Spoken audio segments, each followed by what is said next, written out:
thank you to Jersey Watch Blogs for having me and Traumacore here. I appreciate you asking actual fucking questions and not just, cookie cutter type shit. I really do appreciate that.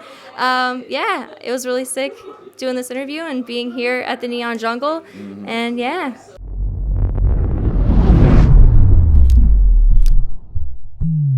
It's Jersey Watch. Hey yo, what's going on, y'all? Cuddy from Jersey Watch Blog. Skydxddy in the building. Skydxddy is present.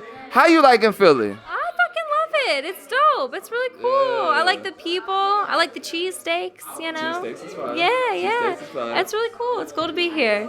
Now, you came all the way from Texas, so this is a long way from Texas. This is the East Coast. So just tell us real quick, what is the difference between Texas and Philly? I mean, there's got to be like a show difference. The people here was vibing with you. They was singing along, pulled out their phones, everything. Yeah, it was really cool here. I feel like the energy is so much higher here. Like they were loud and they were singing like the lyrics. They knew all the lyrics too. I feel like in Austin and even in a couple different places they weren't, they all were like, I know every like lyric, and then but like these people actually like delivered, which was fucking sick.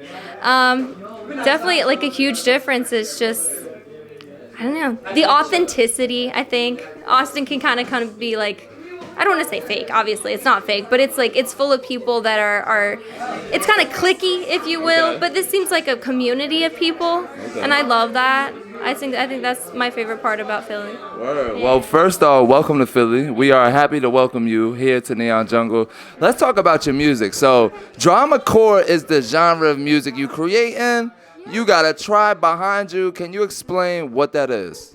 Traumacore is, honestly, I try to talk about it as much as I can at every show. It's about how, like, honestly, I just met some guy literally just like 5 minutes ago, and he like was like, I really appreciate what you're doing, and he like showed me a scar on the back of his neck, and he was like, I'm a survivor of brain cancer. Wow. Yeah, I know, right? And so it really makes me like realize that even though I may have started this as like a survivor and like really focusing on SA and like things like that, it's so much more than that. Like people can get triggered and have PTSD from anything, and I knew that, but I never realized how like much my music was like, I guess, able to be generalized. And I think that's such a cool thing that people can listen to it, and whatever they feel, whatever they like hear at that moment, that's what resonates with them, and then that's what they keep close to their hearts. So Traumacore is just about like at the core of ourselves, we've got a lot of mental illness, is that trauma, but that doesn't mean that we can't like have amazing fucking lives, like that's kind of what it's all about, is like the power despite the trauma, Right.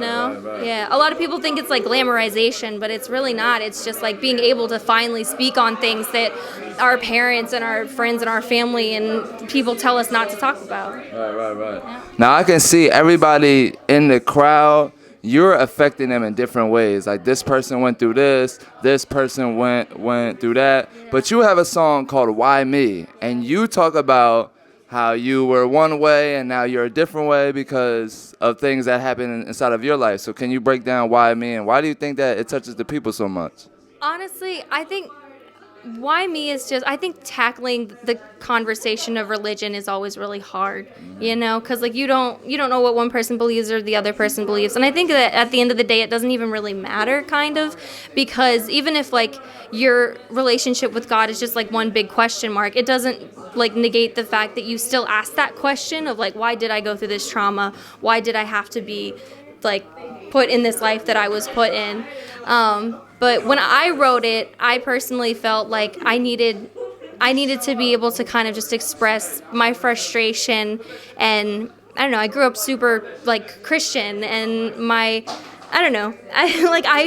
was outed when I was like 15 some years old, and like I don't know, my grandma didn't like it, and like a lot of my family didn't like it, and it's hard to have a relationship with God when you're like told you're going to hell all the time. Right. You know what I mean? Like it's like, okay, how can I, like why would I fuck with that? But it's really hard too, because like in your heart there's still like things where it's just like, do I believe, do I not believe? And it just gets complicated. So regardless, it's still a conversation with God and with like the universe, if you will, of just like asking that question.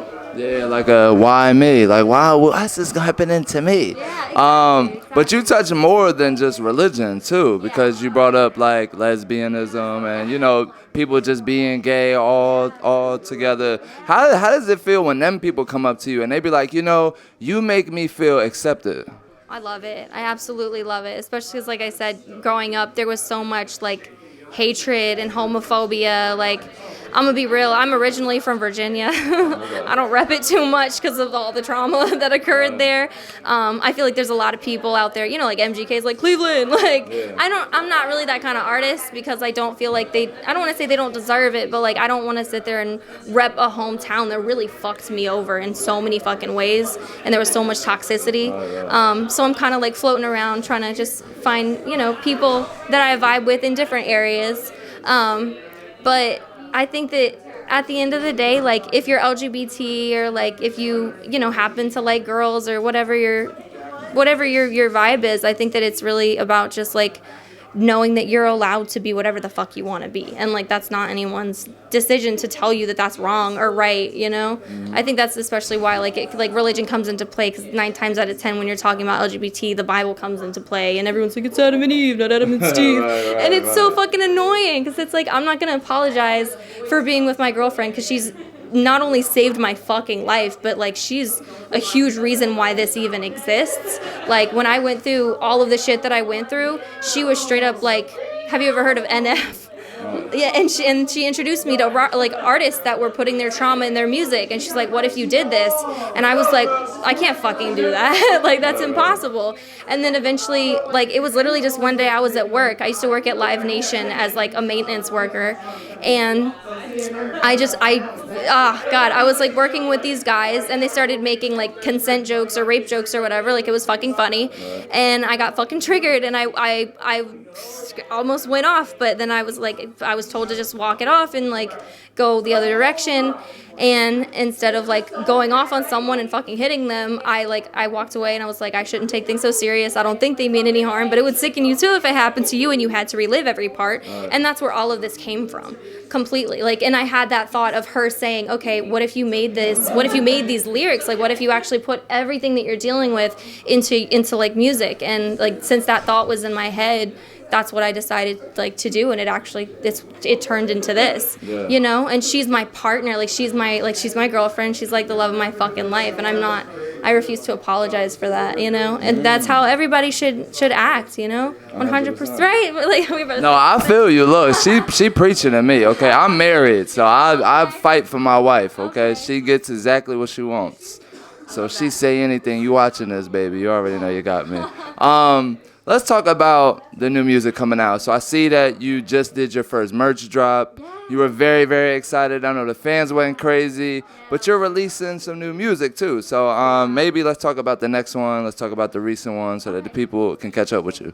Okay, so the most recent song was Why Me, obviously. And then, honestly, I did a lot of unreleased music on this tour, and I'll probably be releasing either Sirens, the one I did here, or I'm working on one called Strings, and it's literally only available on my Patreon, and like sometimes I do it on lives and stuff, so some people know the lyrics. But that one is about being groomed. Because unfortunately that is something that happened to me when I was younger, and it's a conversation we don't really talk about much.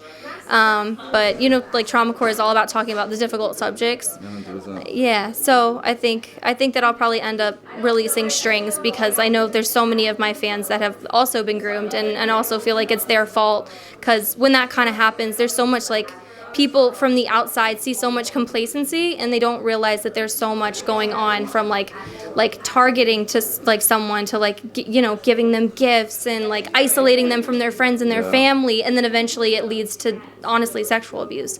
And no one talks about that, because it's always like, oh well, like they made the decision to go there, like they did this, they did that. But what they don't understand is that there's so much psychological trauma that's being like a game that's being played, and they have no way of knowing it until like we fucking talk about it. Right. Wow, I love that. That's a deep aspect to look at it. So to end us all on out, what's your piece of advice for people that get triggered from different traumas that they went through in their past life? What's something, you have a lot of fans, you have a lot of young women that look up to you, so what's something that you could tell them? This sounds so fucking weird, but I do something called the frozen orange technique. It's like a lot of people with anxiety and like people that have panic disorders use it, and people with PTSD.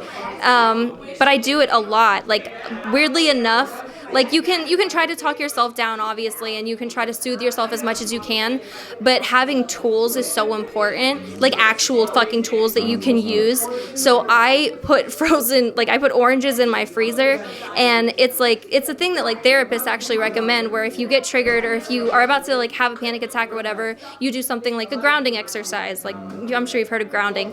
And one of the best ways to do that is like having like a frozen orange in your freezer, where you can just grab it, and like the whole point of it is so you like feel it, and it's really cold, so you're like messing with that sense of feeling and touch, and then you scratch it and you sniff it, so you're smelling it and you can see it, and it helps me so much. Like this, it's such a weird fucking thing, right. But it really helps. Like I don't want to like give this random like fucking response of like, oh, just like you're stronger than you realize. Right. Chase your dreams, everybody. Helpful for people, you know.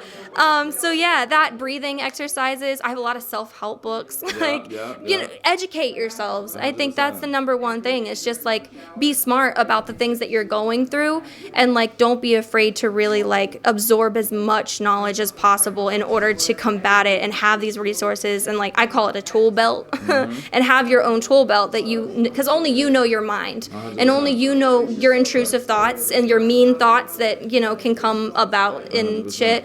So, you know, learning yourself and learning how to combat all of the bad shit that comes along with being mentally ill that's the number one thing. It's just being prepared, you know? I love that. Yeah. All right, so you've been here all night. You got a long line full of fans still waiting to talk to you. Where can the people follow you at so that they can stay updated with you? They can get some merch, they can listen to some music, and everything else. Yeah, I have a merch site. It's like an official website, skydxddymusic.com. That's where you can get all of my merch. I actually have resources where like I put articles that actually help me, again, knowledge with like dealing with self-blame, dealing with triggers. Yeah. It's like actual articles that you can go and read. And then on all of my socials, it's at skydxddymusic, literally every single one, like TikTok, Instagram, on Spotify, obviously my name is Skydxddy, SKYDXDDY. That's very important. It's like an X, not an A. Yeah. That's about it. Yeah. Love that. Yeah. Look, man, we here. Neon Jungle, Skydxddy killed it. Demi the Daredevil came along. It was a movie tonight. If you missed it, you should have been here. So tell them they should have been here. But you can go follow the Pretty Insane tour if you missed this date. There's still a couple other dates for you to catch. And then October. Yeah, in October, yes. The Traumacore tour is going to be happening in October. And you can stay up to date on that if you, like, sign up for my mailing list. Obviously, like, on all of my socials, you can click the link in my bio and just scroll down, and that's where you can sign up to my mailing list. Or, obviously, we'll have them updated probably in the next month of where all of the cities that we're hitting. Wow. Yeah. So make sure y'all stay tapped in, man. Neon Jungle. I got my guy Q on the cam. Jersey Watch Blow. We out of here.